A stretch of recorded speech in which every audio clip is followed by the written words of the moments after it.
વાતો પણ વધારે અને મજા પણ વધારે. હું છું આપનો વ્લોગર નયન રાઠોડ. કેમ છો બધા? તો આજે છે 11 અને 11 તો રહેવી જ પડે ને. હવે કોલેજ જવાનો ટાઈમ થઈ ગયો છે. હું 11 વહેલા નીકળી ગયો છું 11 વાગે, કેમ કે BTSના પાસ માટે એ બધા આવી ગયા છે. એમ તો 10 થી 4નો ટાઈમ આપેલો છે, તોય તે વહેલા નીકળી જાવ સારું. એમ તો હું દર વખતે વહેલો છું બધી જગ્યાએ. હમણાં જ્યારે વરસાદ પડ્યો હતો ત્યારે અહીંયાની આવી જ હાલત છે. એકદમ ગટરનું પાણી આ બહાર નીકળી આવ્યું છે, પણ આનો કોઈ નિકાલ કરવામાં આવ્યો નથી. જો ફટાફટ નિકાલ ન કરવામાં આવે તો રોગચાળો ફેલાઈ શકે છે. એટલે SMC વાળા આવ્યા હતા, પણ હજી આનું કંઈ કર્યું નથી. તો ફટાફટ કરે તો વધારે સારું, કેમ કે નકરી વાયસ આવ્યા રાખે ને મચ્છી છે એ કોઈના પર બેસે તો રોગ થઈ શકે. તો અત્યારે વાદળા થઈ ગયા છે, પણ મને એવું લાગતું હતું કે વરસાદ પડશે, પણ કાંઈ વરસાદ પડ્યો નહીં. હજી એમ તો વાદળા તો થયા જ છે. વરસાદ આવશે હવે ધીમે ધીમે. તો સોમેશ્વર આવી ગયો છે અને સોમેશ્વરથી હાલતો હાલતો હવે કોલેજ જાઉં છું. તો કાલે ડિમાન્ડમાં મારી જે પરિસ્થિતિ છે એ SWOT જેવી હતી. SWOT, સ્ટ્રેન્થ, વીકનેસ, ઓપોર્ચ્યુનિટી અને થ્રેટ્સ. તો સ્ટ્રેન્થ એટલે તમારી તાકાત. તો મારી તાકાત એટલી હું મારી ફૂલ ટ્રાય કરતો હતો કે 80,000થી કાલે વધારે BNA જાય, પણ 73,000 જ ગયું. પછી વીકનેસ, તો વીકનેસમાં એવું હતું મારી પાસે કોઈન નહોતા, એ મારી વીકનેસ થઈ. ઓપોર્ચ્યુનિટી, તક. મારી પાછળનું જે કાઉન્ટર હતું એને શું કહેવાય, ઓલું ઓનલાઈનનું મશીન નહોતું હાલતું ને આગળવાળું કાઉન્ટર બંધ હતું, એટલે મારી ઓપોર્ચ્યુનિટી થઈ. અને થ્રેડ્સમાં તો કાંઈ છે નહીં નબળાઈ.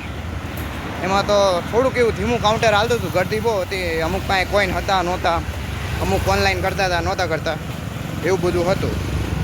તો હું BTSના પાસ માટે કોલેજ આવ્યો છું અને BTSનું ફોર્મ ભરી દીધું છે. આખું ફોટો ફિલઅપ એવું જે ખાલી જગ્યા છે બધી ફિલઅપ કરી નાખી છે ને એ બધા ફોટો પાડે છે પાસ માટે.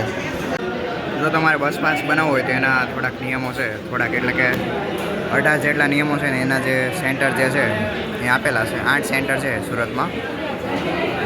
બધા નિયમો અને ફી કેટલી હોય વિદ્યાર્થીઓ અને મહિલાઓને એ આપેલું છે. જે ફોટાવાળી પ્રોસેસ હતી એ તો ધીમી હતી, એટલે કે ફટાફટ થઈ જતું હતું. બાકી આજે પાસ બનાવીને જે આપે છે એમાં બહુ વાર લાગે છે, એટલે 2 કલાક આજે વહી જવાના છે. તો પાસ મળી ગયો છે. જો આમાં જ છે પાસ. અને આજે બીજો લેક્ચર ભર્યો હતો, બીજો લેક્ચર કમ્બાઈન હતો. જો મારે ફોટો કેટલો ખરાબ થઈ છે. ફોટો બહુ ખરાબ પડ્યો. આમ નજીકથી ફોટો ન પડ્યો ને આમ બહુ આગેથી ફોટો પાડી દીધો. જો લાઈ દો, જો હું તમને દેખાડું, બધું દેખાય. જો આમ આગેથી ફોટો પાડેલો છે. આવો કોણ ફોટો પાડે? નજીકથી ફોટો પડે ને માણો હોય તો. આ જુઓ તમે ગાડી, આ વેલફાયર. આમ તરત નજર પડીને ગાડી જોવા મળી છે. ગાડી છે બાકી મસ્ત 5-6 કરોડની ગાડી હશે, એનાથી ઓછી હશે, પણ સસ્તી ગાડી છે મસ્ત. તો મારા મિત્ર ઉદ્ધવ હારે ઓલા પણ આવ્યો છું, શું કહેવાય ને, સિંગણપુરની લેસમાં કાપડ માર્કેટમાં આવ્યો છું, સિંગણપુર બજાર. તા ઉદ્ધવભાઈ કે ઓલું કરે છે, ઠાકરજીના વાઘા સીવે છે. તો એના હાટું હમણાં બીજ આવશે ત્યારે ઠાકરજીના વાઘા બનાવશે, એટલે એના હાટું લેસ અને એવું બધું ક્યારનો ફેરવે છે મને આવડા. તો 2 લેસ લઈને રામાપીર દુકાનો બંધ છે, બાકી તો એ તો કેટલું લેવાય. અહીંયા માર્કેટમાં 500 નોટ જ ફાટે છે. રામાપીર દેવનું શું કે હમણાં અષાઢી બીજ આવે છે, તેના વાઘા સીવડાવવા માટે કોઈ કસ્ટમરે ઉદ્ધવને આપ્યા છે. તો હવે એની 2 લેસ લઈ લીધી છે, એક વેલ્વેટનું કાપડ લઈ લીધું છે. ફિક્સ દુકાન છે ઉદ્ધવની કે આ દુકાનેથી જ લેવાનું. આ મીટર આપજો ને. તો મને શું કે વિડીયો એડિટ કરવામાં મજા આવે ને આને કંટાળો આવે. આને આ માર્કેટ એડિટિંગ કરું છું ને આને આ માર્કેટમાં મજા આવે ને મને કંટાળો આવે, એટલે બંનેનું શું કે ક્રોસ છે. તો મેં ને ઉદ્ધવે 2 ગ્લાસ સોડા ઢીસીને હવે જાવી છે ઘરે. અને ડીમાર્ટનું ટાઈમ ટેબલ આવી ગયું કે કેટલા વાગ્યાની શિફ્ટ છે કાલે વહેલી શિફ્ટ છે મારે. અંદાજે 5:30 વાગ્યાની મારી શિફ્ટ છે. તો ઉદ્ધવ મને અહીંયા શું કહેવાય ઓલા પણ મૂકી ગયો છે આપણે ગજેરા પાસે. ત્યાંથી પછી હું બસમાં વયો જાય. આજે અગિયારસ છે એટલે કાંઈ ખાધું નથી, પીધું નથી. એટલે હમણાં અમે સોડા પીધી હતી, એનો ઓડકાર ઠેક અત્યારે આવ્યો. એટલે ફૂલ ભૂખ્યા હોય ત્યારે કાંઈ ઓડકાર આવે નહીં. એટલે કે આપણું જે તંત્ર એ ફેરવાઈ જાય આખું મારું. તમારી જ નથી ખબર, પણ મારી હવે શ્રાવણ મહિનામાં ફેરવશે. હજી 2 મહિનાની વાર છે શ્રાવણ મહિનાની. તો ઘરે પોગો આવી ગયો છું. પછી હજી એક કામ છે, એ કામ પતાવી દઉં એટલે ટાઈમ વયો જાય ને પછી જાવી ડીમાર્ટ. 12:30 વાગે કોલેજે પહોંચ્યો હતો. એટલે 12:30થી 1:30 ને 1:30થી 2.5 કલાક હું પાસ માટે બેઠો ત્યારે ઠેક પાસ મળ્યું. પણ અહીંયા સારું કે પછી બહારથી કરાવે તો 2 દિવસ થાય. કરતાં ભલે ને 2 કલાક દેવું પડે એ પોહાય. પછી ધક્કા ખાલી ખોટા મારવા ને ખાલી ખોટું લેવા જવું એના કરતાં સારું એમ. તો ત્યારે મેં rocket Singh best salesman of the year એ મૂવી જોઈને બતાવ્યું.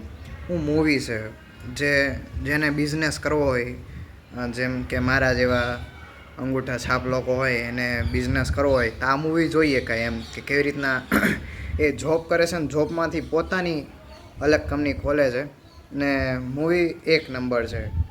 હવે એનું માઇન્ડ તમે જોવો, તમે એકવાર આ જોજો, રોકેટ સિંગ કરીને આવશે એ મૂવી જોજો, તમને બહુ મજા આવશે. મને તો બહુ ખાસ પર્સનલી બહુ મજા આવી, એમ વધારે પડતું ગમી ગયું. 2-3 વાર જોઈ લો ને એમ થાય, પણ ત્યાં ટાઈમ છે નહીં, હમણાં ડીમાર્ટ જવાનું થઈ જાય. પણ મજા આવી. અને બીજું તો કોઈને એમ સેલ્સ ને સર્વિસ એવી આપો કે સામેવાળો એમ બીજી વાર કંઈક નહીં તમે આ સેલ્સ સર્વિસ અમને બહુ સારી આપી, પાછી હવે તમે જ આપજો એમ.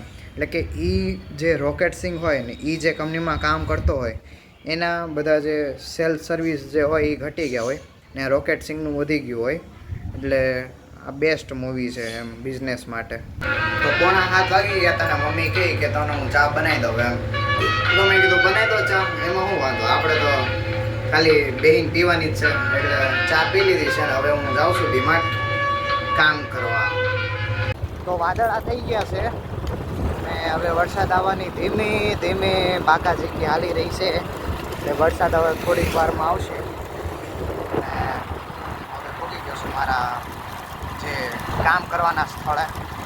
હું ડીમાર્ટ આવી ગયો છું, મારો મિત્ર તે ડીમાર્ટ આવી ગયો છે એની ગાડી લઈને. હવે આજે મોડું થઈ ગયું છે ને 2 મિનિટ લેટ પંચિંગ.